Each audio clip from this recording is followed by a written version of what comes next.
قسە و باسێک سەبارەت بە ڕۆژی جیهانی ئازادی چاپەمەنی. ڕۆژی سێشەممە 3 مانگی مەی بەرابەرە لەگەڵ 13 گوڵان ڕۆژی جیهانی ئازادی چاپەمەنیە. ئەم ڕۆژە لە 48مین کۆبوونەوەکانی ساڵانەی ڕێکخراوی نەتەوە یەکگرتووەکان لە ساڵی 1993دا ناودێرکرا. لە ڕاگەیاندراوێکدا کە لەلایەن ئەم کۆبوونەوانەوە بڵاوکرایەوە هاتووە کە بوونی چاپەمەنی ئازاد و گشتگیر و سربەخۆ یەکێک لە بەشە هەرە پێویستیەکانی کۆمەڵگای دموکراتیکە. کەمتر وڵاتێک لە جیهاندا هەن کە ئەم ڕاگەیاندراوەیان واژۆ نەکردوێت، بەڵام ڕاستەوخۆ یان ناڕاستەوخۆ ئەم مافە سەرەتاییە لەلایەن دەوڵەتان و خاوەنانی هێز و سەروەتەوە هەموو ڕۆژێک و بەردەوام پێشێل کراوە. بەپێی ڕاگەیاندراوی ڕێکخراوی هەواڵنێری بێسنوور، تەنیا لە ساڵی 2020دا 346 هەواڵنێر و ڕۆژنامەوان بەهۆی پیشەکەیانەوە کەوتونەتە زیندان و هەر لەو ماوە کورتەشدا دە ڕۆژنامەوان کوژراون. زانیارێ بڵاوکراوەکانی هەر ئەم ڕێکخراوە نیشانی داوە کە لە ئێران تەنیا لە مانگی خاکەلێوەی ئەم ساڵدا دەیان ڕۆژنامەوان و چالاکی بواری تۆڕە کۆمەڵایەتیەکان دەست بەسەر و بە زیندان مەحکوم کراون. ئەویش تەنیا لەبەر ئەوەی کە ڕەخنەیان لە سیاسەتی ڕژیم سەبارەت بە بەرەنگار بوونەوە لەگەڵ کۆڕۆنادا گرتووە. لیستێکی دوور و درێژ لە هەواڵنێران، نووسەران و ئەو ڕۆژنامەوانانەی کە لە ماوەی 40 ساڵ دەسەڵاتی کۆماری ئیسلامیدا تێرۆر یان ئێعدام کراون بوونی هەیە. لە ماوەی ئەم ساڵانەدا بێجگە لە داخستنی ژمارەیەکی زۆر لە ڕۆژنامەکان، هەزاران نووسەر و ڕۆژنامەوان بە تۆمەتی پڕوپوچ و بە تاوانی ملکەش نەکردن بە زیندانی درێژماوە مەحکوم کراون و شەلاقیان لێدراوە و دوور خراونەتەوە و لە کار بێکاریان کردوون و تەنانەت هەتا کۆتایی تەمەنیان لە نووسین و هەموو چالاکیەکی ڕۆژنامەوانی و کۆمەڵایەتی مەنعکراون. پێشینەی سانسۆری چاپەمەنی و دەست بەسەرکردن و زیندانیکردنی ڕۆژنامەوانان دەگەڕێتەوە بۆ یەکەمین مانگەکانی پاش شۆڕشی ڕێبەندانی 1357 هەتاوی و ڕووخانی ڕژیمیشە. لەو کاتەدا خومەینی بەڕاشکاوی فەرمانی شکاندنی قەڵەمەکان و سووتاندنی ڕۆژنامە و کتێب و بڵاوکراوە غەیری ئاینیەکانی دەرکرد و بەم جۆرە دەست بەسەرکردن و زیندانیکردنی نووسەران و ڕۆژنامەوانان لە ئاستێکی بەریندا دەستی پێکرد. ڕژیم بە هێرشبردنی بۆ سەر ئازادی ڕاگەیاندن، پەلاماردان بۆ سەر زانکۆکان و بە هێرشەکانی بۆ سەر کوردستانی شۆڕشگێڕ، هەوڵەکانی بۆ سەرکوتی شۆڕشی ئێران کە لە ڕاستیدا ڕژیمی شانەی توانی بوو بە سەرنجامی بگەێنێ دەست پێ کرد.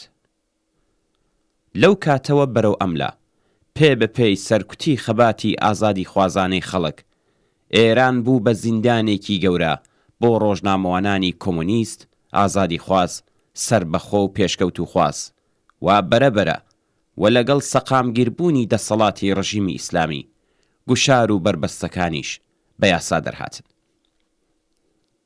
لە ئێرانی ژێردەسەڵاتی کۆماری ئیسلامیدا ڕۆژنامەوان بێجگە لە ئەوەی کە بەکردەوە دەخرێتە بارودۆخێکەوە کە خۆی سانسۆر بکات، بەڕەسمی لە کاناڵە جۆراوجۆرەکانەوە ئەوەی بەسەردا دەسەپێندرێت کە چ بڵێت و چ نەڵێت، چ بنووسێت و چ نەنووسێت. کۆماری ئیسلامی تەنانەت ئەو ڕۆژنامانەی کە لە چوارچێوەی پاراستنی ڕژیمی ئیسلامیدان بەڵام بە ئیستراتیژیەکی جیاوازەوە بڵاو دەکرێنەوە تەحمل ناکات. ڕژیم لە بەرامبەر ڕۆژنامەوانانی بیانیشدا تاقەت ناهێنێ و بە پیلانگێڕی ڕێگریان لێ دەکات و وەریان ناگرێ و ویان هەوڵ دەدات ناچاریان بکات کە خۆیان سانسۆر بکەن.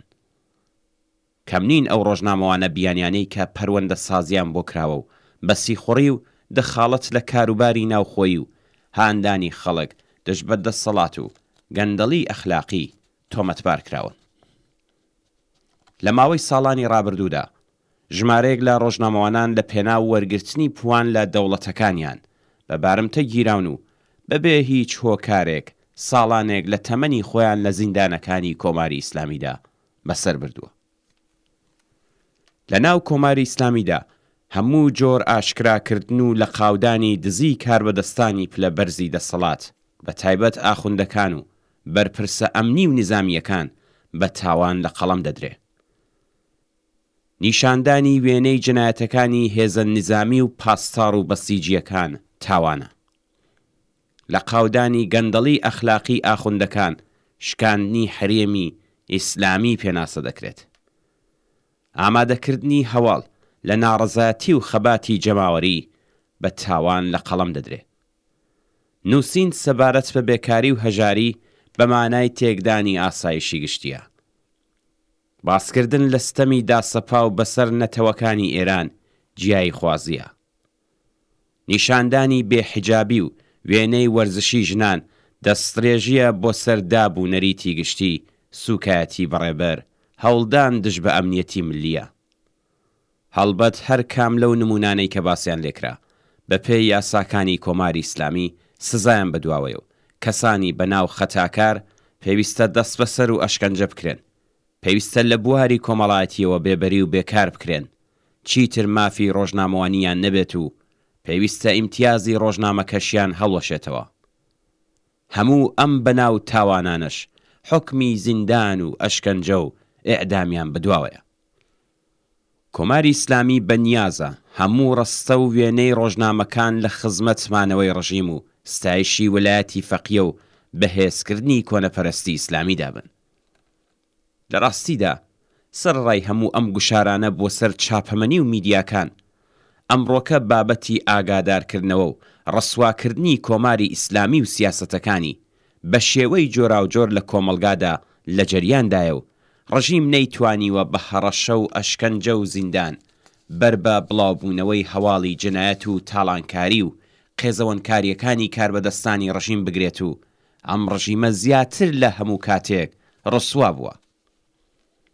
ئازادی بێشەرت و مەرجی سیاسی، ئازادی پێکهێنانی حیزب و چالاکی سیاسی، ئازادی بیر و بۆچوون و تەبلیغکردن، ئازادی ڕادەربڕین و چاپەمەنی، ئازادی کۆبوونەوە، خۆپیشاندان، مانگرتن، پێکهێنانی سەندیکا و هەموو جۆرە ڕێکخراوێکی پیشەیی و سیاسی، دابینکردنی ئیمکانی دەسڕاگەیشتنی گشتی بە میدیاکان، بڵاوکراوەکان، ڕادیۆ و تەلەڤیزیۆن و ئینتەرنێت و هەڵوەشانەوەی هەموو جۆر سانسۆڕێک لە زمرەی ئەو خواستە لانی کەمانن کە دابینکرانیان مافی بێ ئەملا و ئەولای هەموو تاکەکانی ناو کۆمەڵگایە.